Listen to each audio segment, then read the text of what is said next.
भारत छोड़ो न्याय यात्रा में मणिपुर से हम महाराष्ट्र गए और रास्ते में हजारों युवाओं ने कंप्लेन की थी कि हिंदुस्तान में नॉन स्टॉप पेपर लीक होते हैं। और आज आप सबको मालूम है कि NEET paper and UGC NET के जो पेपर्स हैं वो लीक हुए हैं और एक कैंसिल भी हुआ है।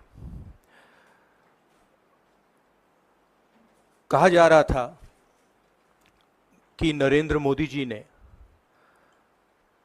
यूक्रेन की लड़ाई रोक दी थी। मतलब एक ऑर्डर देके जो रूस और यूक्रेन के बीच में लड़ाई चल रही थी उसको रोक दिया था, ब्रेक लगा दी थी। इजराइल और गाजा के बीच में जो लड़ाई चल रही थी उसको भी नरेंद्र मोदी जी ने रोक दिया था। मगर किसी ना किसी कारण जो हिंदुस्तान में पेपर लीक हो रहे हैं उसको नरेंद्र मोदी रोक नहीं पा रहे हैं या रोकना नहीं चाहते हैं। नुकसान स्टूडेंट्स का होता है। जो हिंदुस्तान के स्टूडेंट्स हैं, मैं जानता हूं कि आप इन एग्जाम्स के लिए महीनों सालों काम करते हो।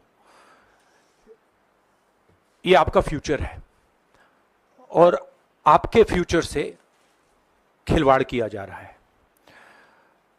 मध्य प्रदेश में व्यापम हुआ और अब उस व्यापम को नरेंद्र मोदी जी और उनकी सरकार पूरे देश में फैलाने का काम कर रही है।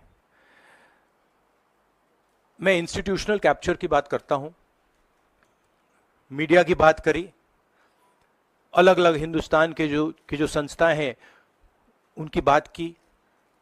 यही एजुकेशन इंस्टीट्यूशंस में हो रहा है।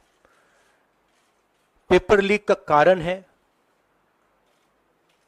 कि सारे के सारे वाइस चांसलर्स, एजुकेशन सिस्टम को बीजेपी के लोगों ने, उनके पेरेंट ऑर्गेनाइजेशन ने कैप्चर कर रखा है।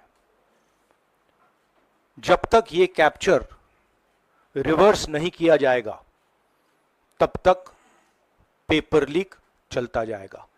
इस कैप्चर को फैसिलिटेट नरेंद्र मोदी जी ने किया है और ये एक एंटी नेशनल एक्टिविटी है क्योंकि ये देश का भविष्य है और इससे हिंदुस्तान के युवाओं को, स्टूडेंट्स को जबरदस्त चोट पड़ती है।